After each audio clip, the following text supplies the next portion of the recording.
ما ينفعش الفراولة تخلص من السوق من غير ما نعمل مربى الفراولة اللذيذة بمكونين 2 بس، من غير جيلي، من غير مواد حافظة، والمكون الأساسي ربع معلقة صغننة جدا من حاجة موجودة في مطبخنا كلنا. هتحفظ المربى بتاعتك من غير تلاجة وهتحطيها في دولاب المطبخ، وهنحوشها لرمضان نتسحر بيها، وكل سنة وانتم طيبين. تعالوا نشوف عملنا الفراولة ازاي. اولا كده بسم الله الرحمن الرحيم، انا جبت 2 كيلو من الفراولة.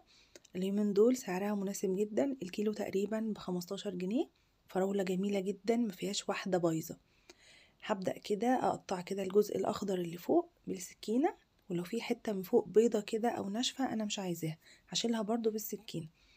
بعد كده هاخد الفراولة بتاعتي اخلصها كلها. بعد ما قطعتها كلها خدتها غسلتها، وبعد كده هوزن 2 كيلو بالظبط. انا محتاجة 2 كيلو لعمل حوالي كيلو ونص من مربى الفراولة. بعد ما غسلتها هقطعها كده، كل فراولاية هقطعها 3 شرايح او 4 شرايح. هنزل على 2 كيلو فراولة بكيلو واحد من السكر، يبقى كمية السكر نص كمية الفاكهة. اي فاكهة بقى تعمليها مربى خلي السكر نص الفاكهة. بعد كده حفظتها في التلاجة لمدة يوم كامل لغاية ما نزلت المية دي. جبت الحلة بتاعتي ونزلت فيها بالفراولة بالسكر بتاعها بالسوائل اللي نزلت، كل فتفوتة سكر هنزلها. رفعتها على النار، في الأول نار عالية، بعد كده أول ما غلت وطيت النار خالص. هبدأ بقى أتخلص من الرغاوي اللي طالعة دي عشان أعرف أحفظ الفراولة وما تبوظش عندي. أي رغاوي بيضة تطلع لازم تتخلصي منها. بعد ساعتين بالظبط على نار واطية خالص نزلت بربع معلقة من ملح الليمون. بس كده يا ستي، قلبي تقليبة حلوة واطفي. كده الفراولة بتاعتك جاهزة.